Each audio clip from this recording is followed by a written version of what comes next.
BBC Radio Bristol. And welcome to BBC Radio Bristol. Great having you on the programme. Thank you.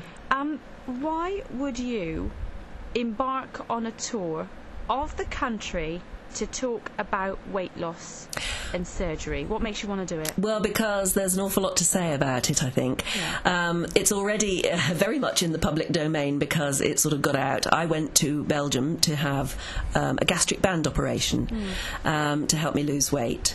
It didn't work. Let's just give us an idea about gastric bands. Again, you hear about these things, to kind of like shrink the tummy and all the rest of it. Well, it's one of those little gadgets that you almost wish you'd invented yourself, to simplify it. But it's a little band that goes around your stomach. If you think of your stomach like a big balloon, it goes around and basically turning that big balloon into an hourglass balloon. So you've got a little stomach at the top and a big stomach down there. Right. And so what you're doing is filling up a little stomach instead of a big one. Okay. So you feel full quicker and things like that. So you're basically learning to live with a tiny little stomach instead of a big one, but it doesn't cut anything away. There's no cutting away. Yeah. So what happened then? I went for the band operation in Belgium. I thought going there would I'd be able to keep the whole thing confidential. Nobody would see me, and nobody would really know my name, and I would just be able to lose weight subtly, and nobody would be any the wiser except me. And it didn't work, and it didn't work, and it didn't work. I tried everything. I went back there. It didn't work. And 3 months later or so, Celebrity Fit Club came along and asked me to take part. Yeah. By then, I'd given up on the idea of this funny little gadget that I'd got inside me working. Didn't mention it because I knew they wouldn't understand, and by then it was irrelevant anyway. But somebody apparently who saw me in Belgium rang up the Sunday newspapers and blew my little story. Right.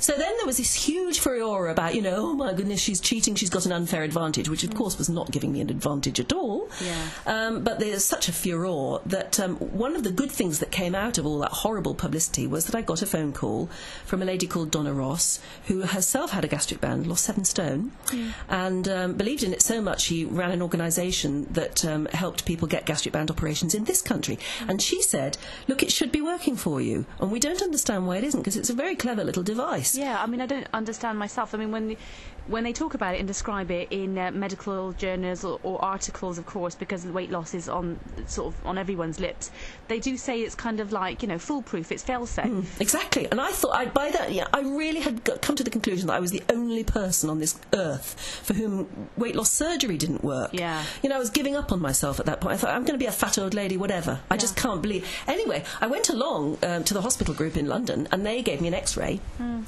the X-ray showed why it wasn't working. It had been put in the wrong place. Oh no. So I was reoperated upon in the end, and I had a band put in the right place, and here I am, 4 stones lighter, 5 dress sizes slimmer, and incredibly much healthier. Yeah. So it does work if it's put in the right place. Now the problem is that just recently, because I've been going on television, I've been obviously looking slimmer and fitter and healthier. Yeah. I've been getting lots of letters and emails to fathappens.com, my website, from people saying, please tell us where you got it done in Belgium, because this is fantastic, tell us the name of your surgeon. And in the end I just had to I've got to tell the truth. I can't allow people to believe that it was the surgery in Belgium that worked for me, because it wasn't. And actually there are lessons to be learned from the mistakes I made. And I do think I want to arm people with the fact, if you're going to, if you've got to the point where surgery you think is the only thing that you can do about your weight, then you need to be armed with the full knowledge of what it's about, what the options are, and if you're going to take the option to go abroad, then you need to know my story, because you need to know the questions to ask, things to demand from your surgeon, make them draw pictures. I frankly would say make them give you an X-ray on their way out so that you know where the band is. You've been there. But you need aftercare. I've learned that aftercare is almost as important as the little band itself. You need help, support, encouragement. It's not an easy option, and I just want to be able to tell that story, because otherwise the image of me appearing on television so much slimmer, people haven't seen what's happened in between, and I'm afraid I need to say that. I need to just arm people with the truth. Well, and we'll come back to your sense of responsibility, and also the fact that it's become very much now part of the public domain after you tried to initially keep it personal, keep it private. So we'll come back to that responsibility in a moment, but you've actually got your surgeon with you. Because he knows the science of it. He knows the science of it. We've got Shaw with us. Shaw, welcome to Radio Bristol. Thank you. So basically we're talking about a journey, people, and especially at the moment, there's so much. We're saturated with images of thin celebrities, fat celebrities, diets, all the rest of it, surgery of all kinds to help you get slim or get the body you've always wanted.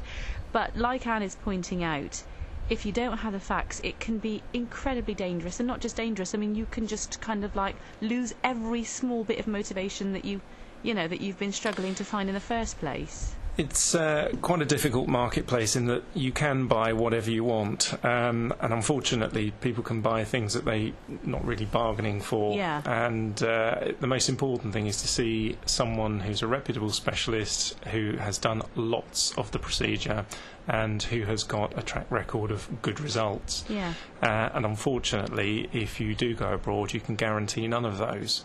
There are some very good surgeons abroad, but they don't always have the bright, glitzy adverts. The most important thing is to go to a reputable firm that'll do a good job for you. I mean, generally speaking, for example, if you've got somebody who's perhaps saved up and wants a private operation, is the tendency and the temptation to go abroad because it's cheaper? It is, yes. And unfortunately, in the UK, we have a lot of things to contend with, like the Healthcare Commission, the General Medical Council, who insist on standards, and unfortunately, standards cost money. Yeah. And that is a protection for patients. It's not meant to make it unaffordable. It just means that if things don't go well, we're duty-bound to look after people and make it right.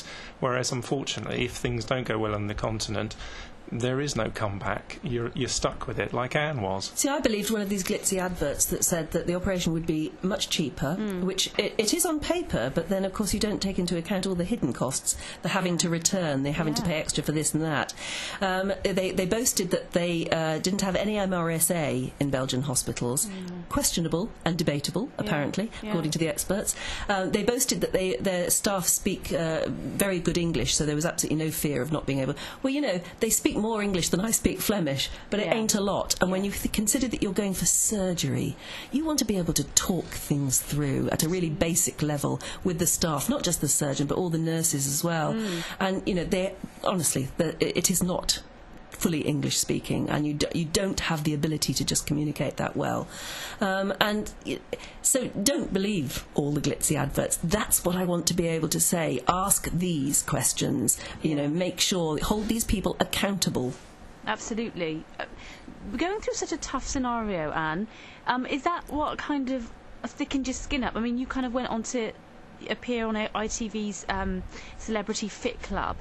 And many women, most women, I would say, putting on weight is a very personal thing, and it's not something that you want to share with the world. No, unfortunately, though. I mean, I started my television career off very slim. I was known as the Elfin Queen of breakfast television, wasn't I? They won't let me live that down. So when, I turn up a bit later, having got a bit older, which is sinful enough, and then putting on weight as well, unforgivable. Unfortunately, it was unforgivable, absolutely. I was pilloried for it. But actually, I'm not that extraordinary, because it happens in ordinary life. People are pilloried, stigmatised, treated in the most appalling way because they've put on weight. And you don't put on weight just through being fat, lazy, slothful and stupid. Most people don't put on weight for those reasons at all. I'm not slothful, never have been. I've never eaten crisps, bags and bags of crisps. I don't stuff my face on chips. It just happens. That's why I call my website Fat Happens. It somehow happens to you. Now, I'm not saying everybody's totally blameless, but I know a lot of thin people who stuff their face with chips and never do any exercise. They remain thin. Other people put on weight when they do that. We're all different. Unfortunate but true, absolutely. But you don't... I mean... It's hard enough being overweight in this society, and it's certainly hard trying to lose that weight without having people throwing brickbats at you. Absolutely. I'm just trying to campaign for more compassion and also a proper way forward. You don't have to accept the fact you're overweight. You don't have to look forward to a shortened life and maybe growing old fat. There are ways forward. Not all of them surgery. I'm certainly not saying that at all. Sure. But there are positive, compassionate ways forward. But we have to support people. I heard today that the French are banning smoking in public places, and they're going to actually financially support people to give up smoking. Now, we need that sort of compassion for fat people in this country to get back to a life of health. And lastly, then, let me ask you this question. Did the public come out in full support now that you've gone public with your battle? Yes, I mean, a lot of people are sceptical. They're worried that I'm talking about surgery, and I'm certainly not saying surgery for all, but the point is, if you've got to the point where you know that's the only thing for you, then just arm yourself with the facts, and the way to do it is to go onto fathappens.com and learn my story. And thank you very much for joining us on BBC Radio Bristol. It's been a pleasure. Thank you. Thank you very much. Bye. Bye. Great, cheers, bye.